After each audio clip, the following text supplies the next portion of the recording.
you. Thank you very much. Is my mic on? Can you hear me? Did you hear Dale? I heard him. And there is a strong message there, and I think I've heard the message before too.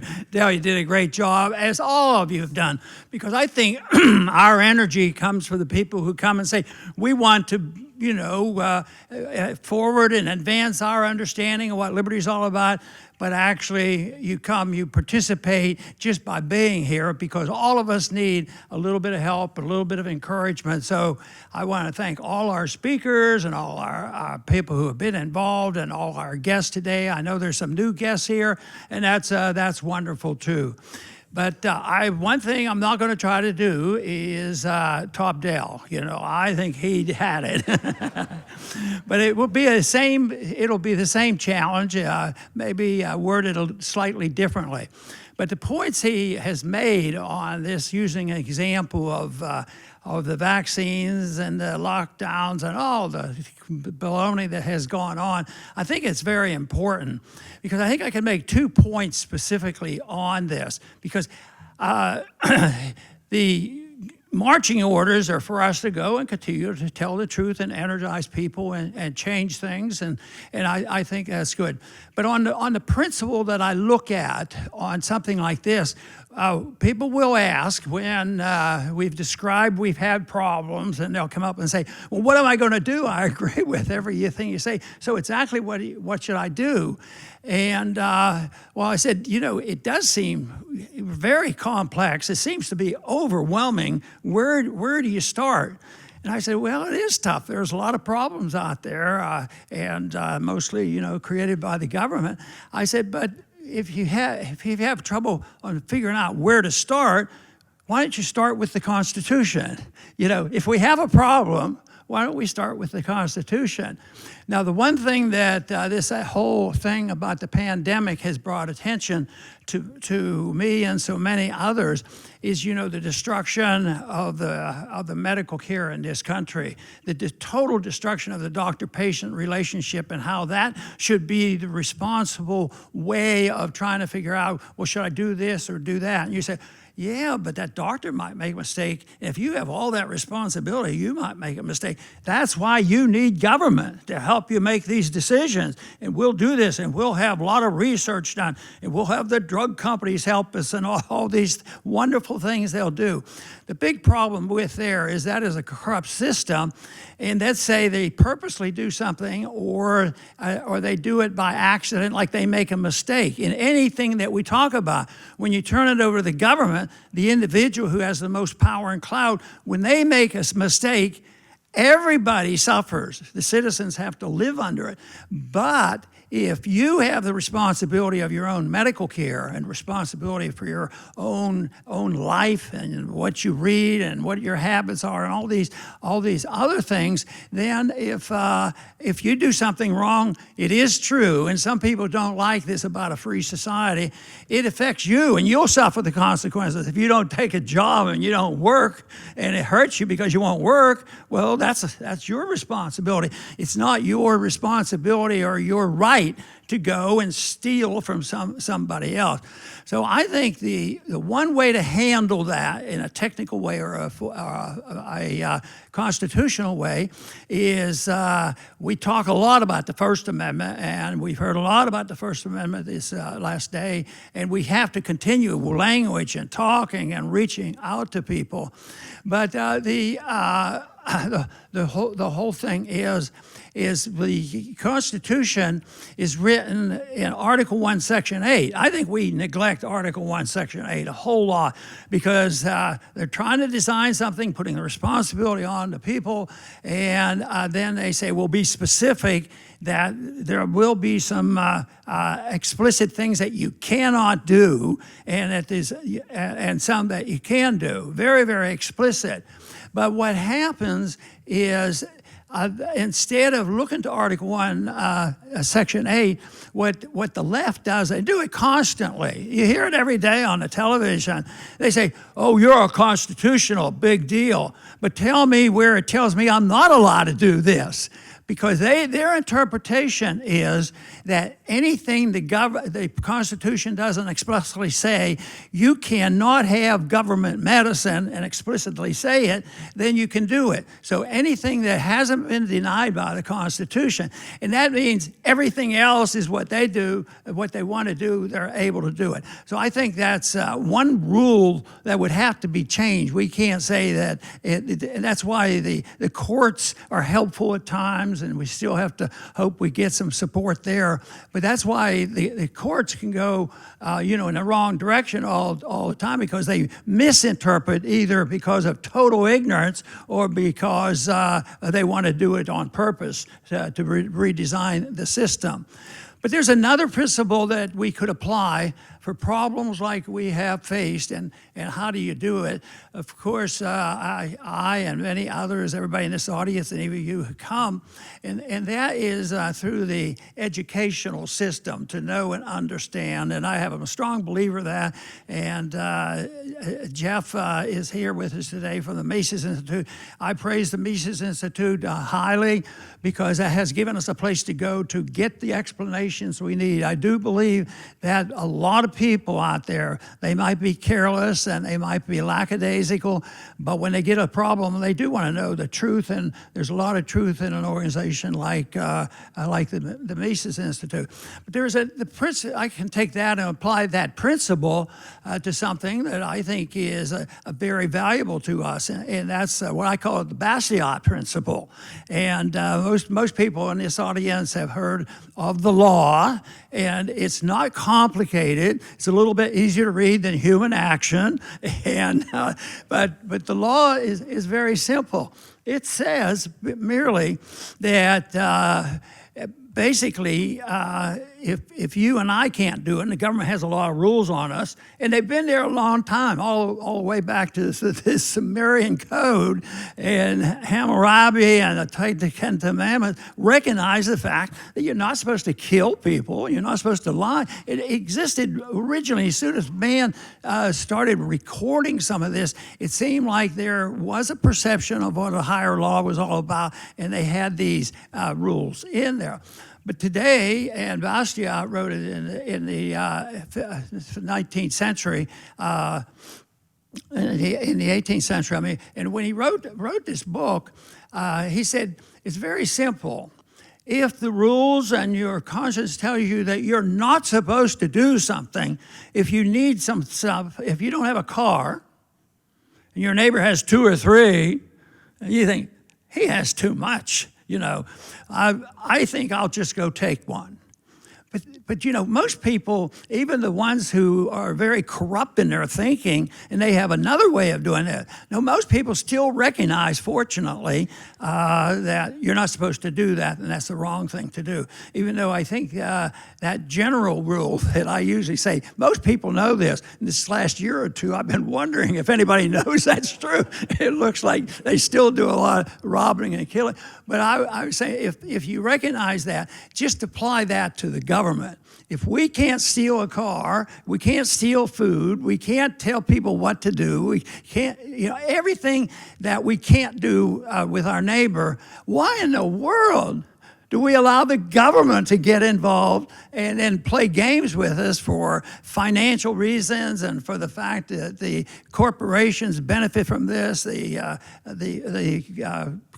companies that make all the vaccines, that is a real crime.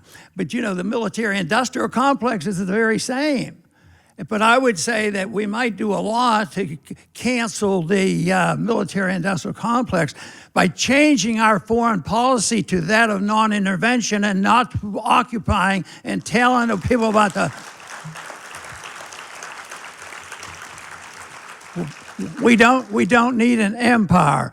And a simple look at history shows that big empires, all the way back to Roman times, when they usually fail, and some of them last a long time, but it usually fails when they fail in a couple ways. One, they get careless, they get greedy, and they decide to inflate the currency, and that makes a difference. Inflation, and also as they inflate and undermine an economy, they're more aggressive and they spread their influence around the world.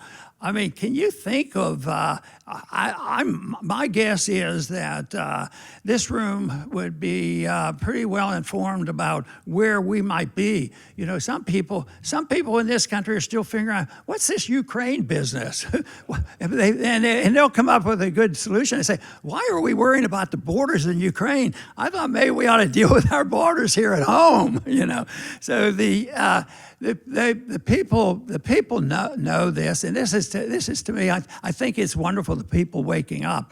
Dale, that last conclusion, which was the upbeat one, don't give up. I think it's so important too, because it's very easy to get despondent. And I'm always pleased when I go to the college campuses because there's been a good response from the very, very beginning. But the young people very serious will come up. Okay, I agree with you. This is what I believe in. So tell me what I have to do. And my answer is simple: do whatever you want. You know, but you have to do something. And of course, the two hints I give them is, one is education. Because I think, and I imagine others in this room have experienced this, but I certainly did. Because I was exposed to conventional wisdom of not TV so much as a young person as radio and papers and schools and everything else. And the education in our government schools, I was in 12 years of government school. I was in a private college, but it was also influenced by government money at times. And I would say that if you look at that, I said it took me a while because I had a glimpse of what was happening, and I got interested in monetary policy especially. So I was looking for information, and by bits and pieces and discovering Austrian economics, I said it took me a while, and I'm still working at it. But it took me a while to unlearn all the nonsense that is pumped into our heads, whether it's television. That is still there. So you have to get to the point where you work to understand things in order to eliminate in your mind why you have to say, oh, yeah, I believe everything you say, but I couldn't challenge Social Security. That would be, you know, the greatest sin in the world. You can't do that because if people need something, you have to help them. No, you have to be able to understand that from a moral viewpoint and an economic viewpoint. It's very easy. If you are arguing for less government, if you find out that, yes, it's unconstitutional, that's a pretty good argument. What about the idea that it doesn't work? You know, and the reason we have trouble there is the foolishness has a delay to be fully felt. It takes a while. I mean, the inflation that we're dealing with, you could date it back to 1913 if you like, so we could cancel 1913. It would be a lot better off. Get rid of the Fed and the IRS totally, completely.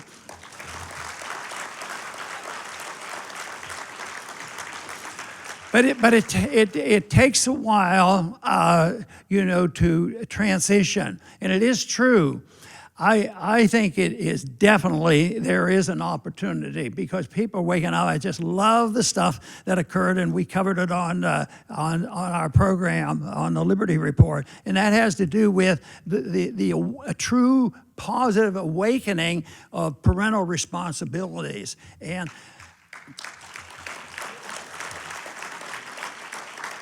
And I think that's natural. As bad as it may seem, you think that, and there are times I have to work at it, there are times when I think, well, how can a wild-eyed socialist, you know, maintain and still feel like they have responsibility and a major responsibility for their children? But it's the failure of the economic system, the failure of the social system, the failure of the foreign policy. And when it becomes apparent, people wake up. I was influenced a lot, politically speaking, in the 1960s because I had just finished 2 years. I was in my last month of a 2-year residency in internal medicine, and that was in October of 1962.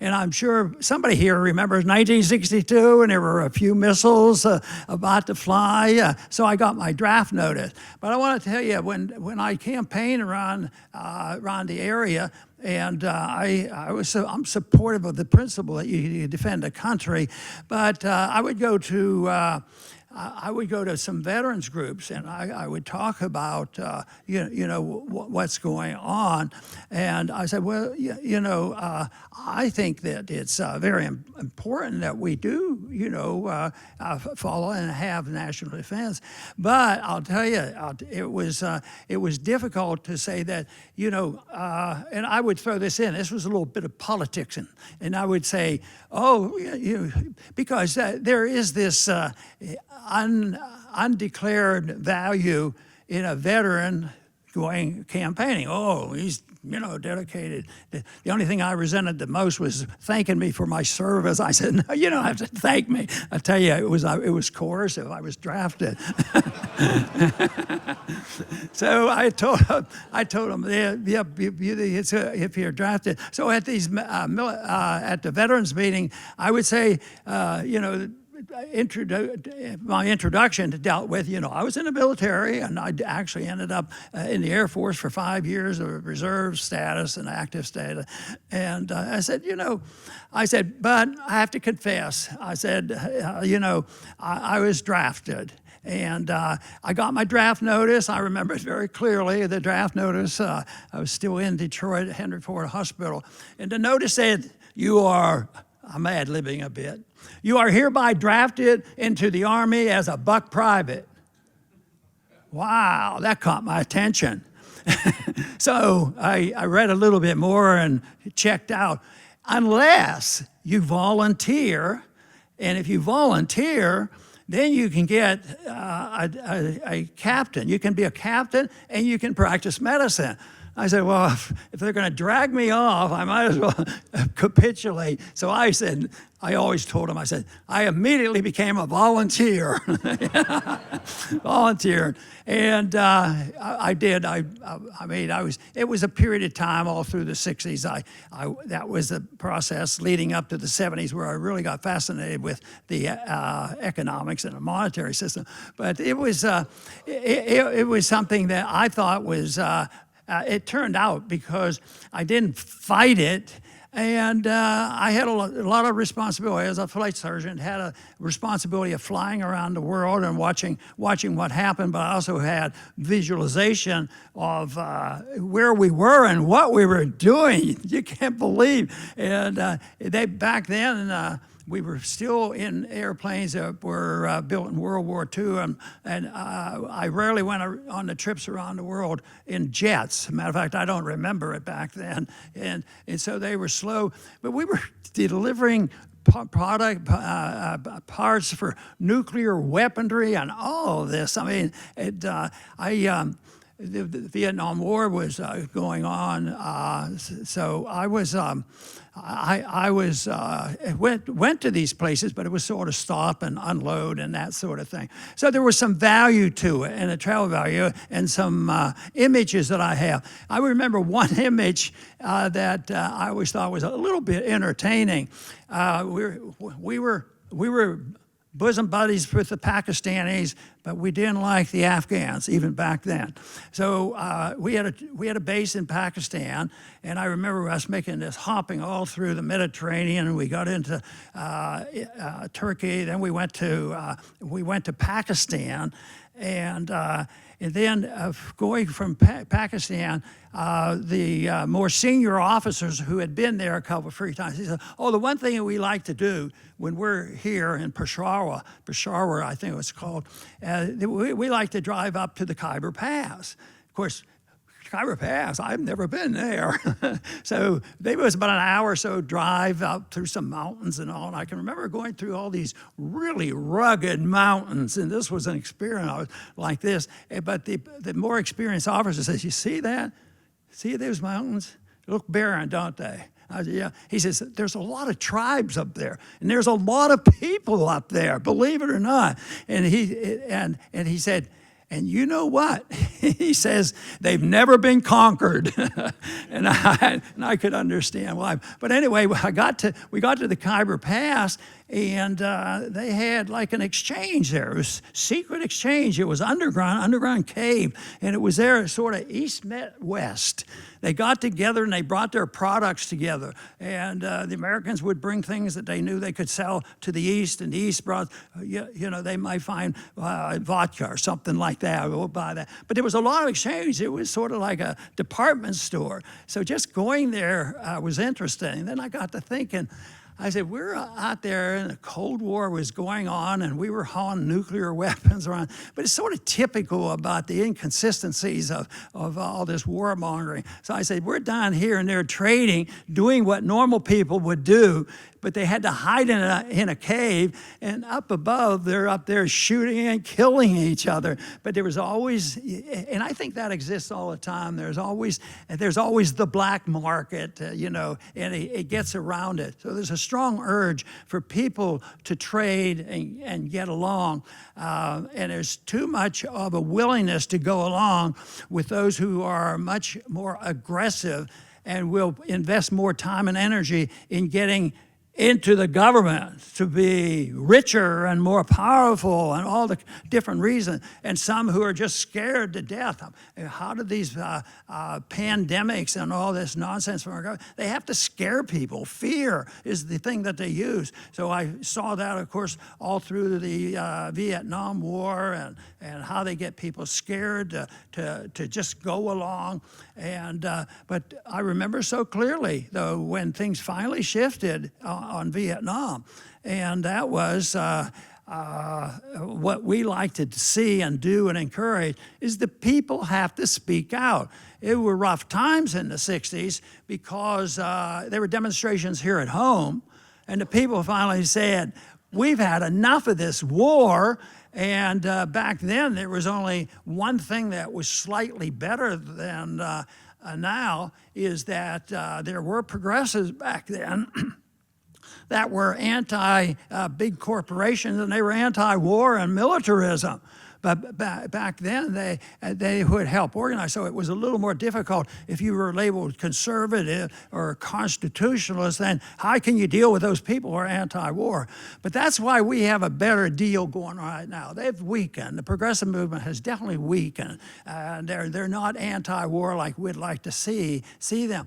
But I think there's such a mess and such a mix-up that we have, one of my personal goals is always to work toward building the coalition, bringing people together, those who still might call themselves progressive, those are people who say, I'm strictly a constitutionalist, some I'm a conservative, and this sort of thing.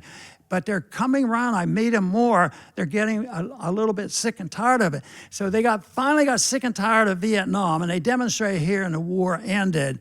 And that is how, COVID ended too. The people finally, got sick and tired of it and started. And there was one time that as it was breaking up, as the mob was losing a little bit of their power, was the football game. And I don't follow football games, but I bet you somebody remembers it. There was a football game, and I think 100,000 people showed up. It was the first time they said, they were still supposed to be wearing masks and things, but everybody didn't have a mask on, and I thought, boy, this is just great. This is what, democracy, the word democracy has to be used carefully, but I would say if you're going to use democracy, that was good democracy. Boy, they showed their way. Of course, the other part of democracy that I'll defend, because there is the people speaking out about democracy, and that, of course, is the democracy in the marketplace.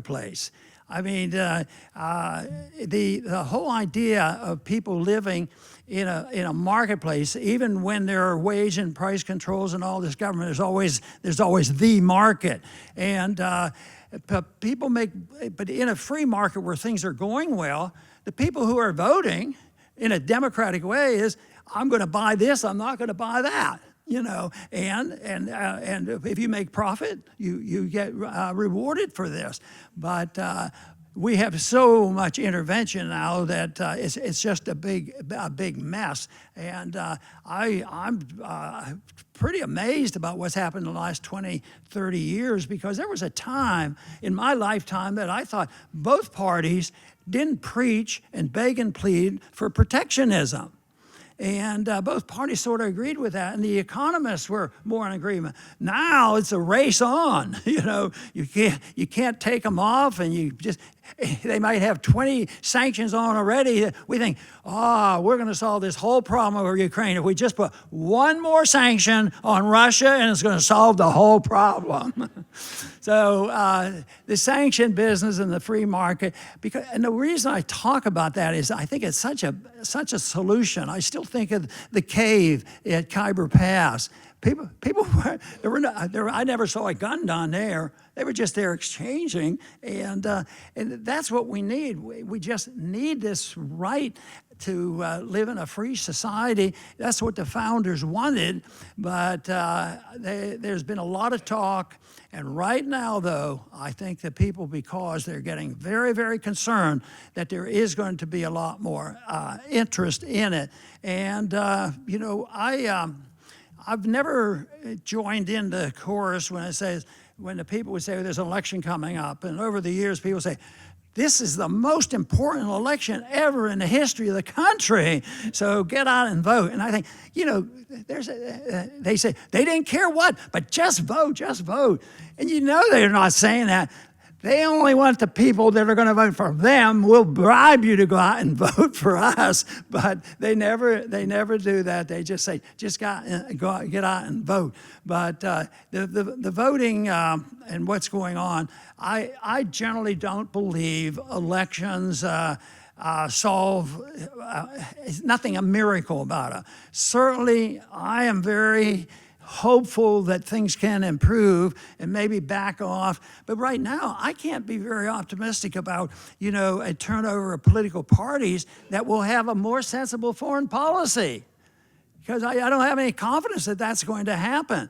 Are the two parties going to get together, even with major changes in all leadership, even changing the president? Does that mean they're getting rid of the Federal Reserve? I know better than to think that's going to happen. Somebody asked me once, how in the world did you ever stand it being up there in Washington for all those years? I just had low expectations. I didn't think I was going to save the world. And I tolerated it all because I was in a different place.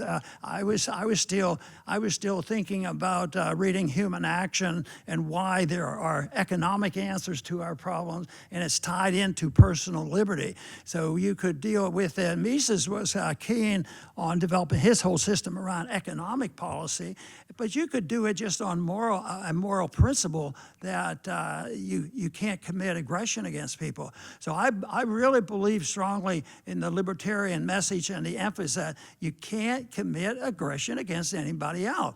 And that's the reason governments can't commit aggression to the people. And believe me, things would work better. And the people who worry about it, oh no, everybody would be out in the street. Where are they now? The streets are getting crowded. The homelessness are out there, and that doesn't solve it. And it's going to get a lot worse. That's why hearing the message out there, not only in the medical sense, which was helpful and beneficial, but in all of it, they have to get this message. And I think, though, that eventually we have to challenge the government schools, which we do. I have a homeschooling program, helps a little bit. The homeschooling and private schooling is very, very important because they have to become dependent on getting information someplace else other than the propagandists who are already in the government. I mean, why would they promote something else? That's their livelihood, and that is a big problem because it's an indoctrination that's been going on long. To go from an interventionist system that we have today, I see it as what I call a corporatism, because people sometimes do get cut off and say, well, everybody's a fascist and everybody's a socialist and everybody's a communist. Well, they have tendencies, and I think corporatism is the way the corporations run things. And this whole thing of censorship. This has brought this out so clearly about the collusion of big government and corporations. And the clincher has been, unfortunately, they've been punished in the market and they need to be put out of business by the market. And that is that corporations like Facebook are in the business of servicing the government. They're an arm of the government. But now it isn't like the government says, here, we're going to give you the umpteen $1 billion here to collect some information. You have it, will you send it to it? Now they collect the information. I think it was Facebook or somebody like that collected the information and they sent it to the government, sent it to those law-abiding citizens over there at the FBI and say, you ought to investigate these people and take care, look into it because we've suspected. Now that's a form that, because I think I had to work at it, and I think a lot of people have with libertarian viewpoints about how do you deal with a company like Twitter or Facebook or whatever, deal with them because it's a private company. We're not that anxious just to regulate the private company, but in my mind, it's not really a private company. Once they get separated totally and completely from benefits of any sort from the government, then that's a different story. But they in private property, I think that's one thing that they don't emphasize enough for solving some of our problems, especially on civil liberties, is the private property. It solves a lot of problems because everybody knows, at least they're supposed to know, that in this country, and the tradition has been for centuries, that people should have a right to practice their own religion.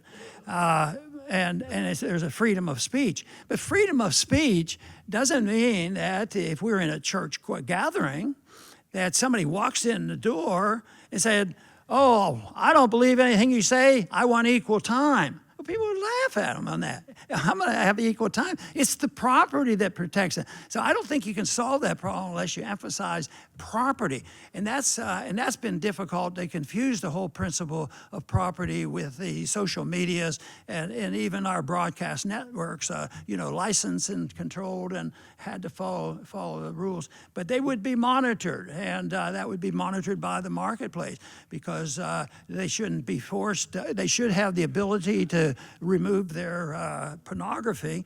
And I keep thinking, that pornography doesn't do them much good. But what about political pornography? Could they eliminate that too? But it has to be done with property rights and voluntarism and contract. Some of the things that aren't complicated, and they've been around for so long, and yet we seem to forget that. We don't have the enthusiasm for it. But I think there's a growing sentiment that people would rather live in a free society than in a slave society, and our society in our country is getting much poorer. So I think that being able to spread that message, and anybody who agrees with this message, I think you have a moral responsibility. That's my opinion. Moral responsibility to spread the message. And by coming here, you're helping us certainly, and helping yourselves to have further understanding. And I think that is so important because changing people's mind, pretty darn important. Ideas do have consequences, and that is our goal with our, Liberty Report, is dealing in those issues where we change people's mind and using the daily activities and the events of the day to show that these are a consequence of government mistakes, and that's what we have to curtail and separate it out. But I happen to be very pessimistic on the short run, but pretty optimistic that there's a freedom movement out there, and it's going to grow, and it's going to continue to grow and have an influence. If you think back about what percentage at the time of our revolution and Declaration of Independence, it was a small percentage. It wasn't like 51%. I don't think it has anything magic about that. It has to deal with what the leadership is talking about. That's why we key in on people who have something. And I've been just so amazed at, over the years since I left Congress, meeting people who might have started looking at this 10 years ago or so, and they have their own programs, you know, way ahead of anything I thought about. But and so my admonition is, do whatever you want to do, whatever you think you can do, whatever you have fun doing. And that's one thing that I try to emphasize, and I think I've noticed it. You're guilty. Some of you actually have fun coming and being at our events, and I think that's very important.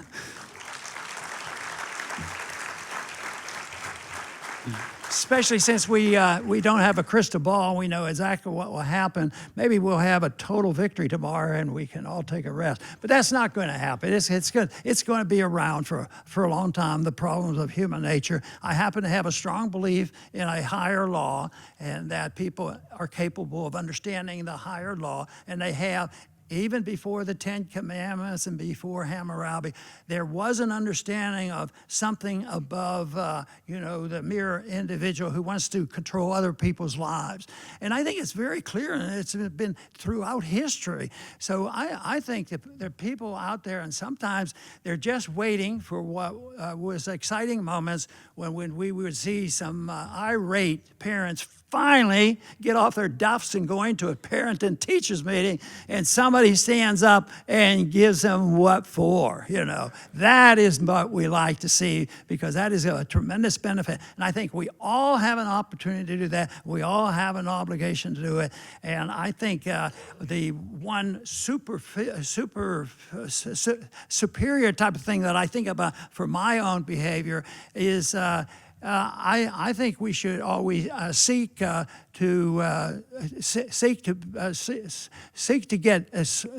virtue and work for excellence. So whether I'm in medicine or politics or whatever, we know, everybody knows right and wrong. I really believe if they have a lick of sense.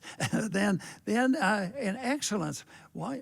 I just think that the idea of excellence really gives people a sense of well-being. And that's why I ask a lot of my grandchildren, if I come in and the kids are there, I say, what did you do productive today?